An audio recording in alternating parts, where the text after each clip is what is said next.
Screen पर कुछ number लिखे थे और उस नंबर के पीछे 1 साल की नींद, सेक्रीफाइसेस, एक्सपेक्टेशंस और हज़ारों इमोशंस छुपे हुए थे। आज मैं वही स्क्रीन दिखाने वाला हूँ, लेकिन उससे भी ज़रूरी है उस स्क्रीन के पीछे की कहानी। इसलिए प्लीज़ वीडियो को स्किप मत कीजिएगा, क्योंकि हो सकता है आज तुम्हें लगे कि पहली बार कोई है जो इस सफ़र में अकेले नहीं मेरे साथ भी है।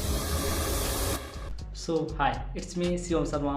फाइनली वो दिन आ गया जिसका आप सभी को बेसब्री से इंतज़ार था।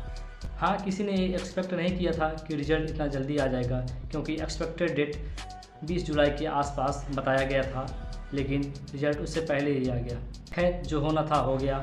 और एक बात मैंने समझ ली कि रिज़ल्ट चाहे जैसा भी हो उसको एक्सेप्ट करना पड़ेगा, क्योंकि जो हमारे हाथ में था वो मैंने ईमानदारी से किया, जो मेरे हाथ में नहीं है उसमें मैं क्या ही कर सकता हूँ। लेकिन एक चीज़ ने मुझे सच में सरप्राइज़ कर दिया। इस साल का क्वालिफाइंग कट ऑफ, यानी कि नीट की हिस्ट्री का ये ऐसा साल है जिसमें इस बार पहली बार यानी कि 200 प्लस कट ऑफ पार किया है क्वालिफाइंग मार्क्स का।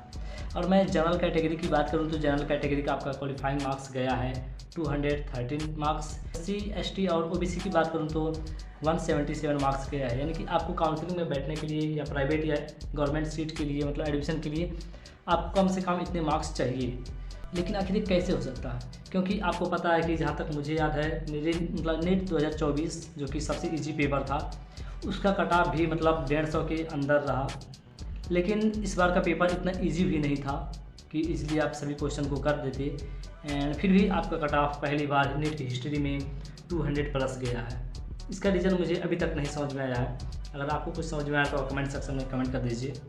अब मुझे पता है बहुत से लोग सिर्फ मार्क्स को देखकर बोलेंगे हाँ मेहनत नहीं किया होगा इस वजह से सिलेक्शन नहीं हुआ, लेकिन सिर्फ एक रिजल्ट को देखकर आप किसी बच्चे के, किसी स्टूडेंट, किसी एस्पायरेंट को उसके साल भर के मेहनत को कैसे आप जज कर सकते हैं?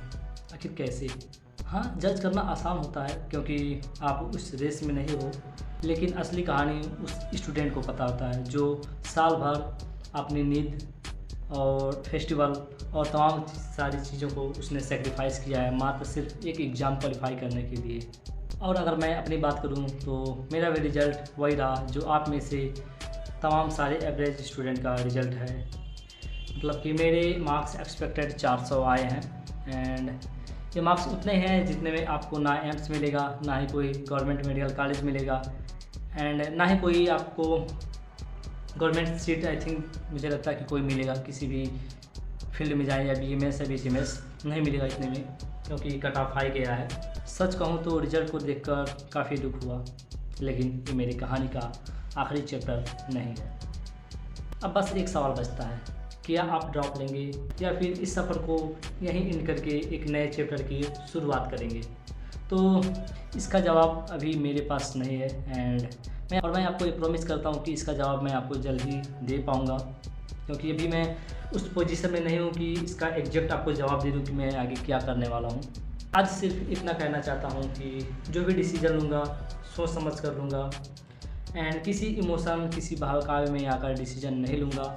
जो भी डिसीज़न लूँगा फैमिली के साथ लेकर, सोच समझ कर, फ्यूचर को देखकर डिसीज़न लूँगा, एंड आशा करता हूँ कि मेरा डिसीज़न मेरी लाइफ का बेस्ट डिसीज़न हो जाए।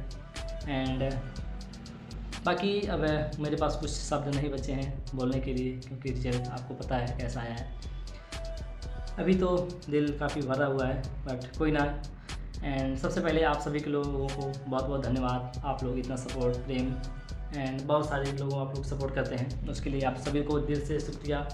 एंड इसी तरह सपोर्ट बनाए रखिए। मिलते हैं किसी नेक्स्ट अनदर वीडियो में, एंड किसी के नेक्स्ट एपिसोड में।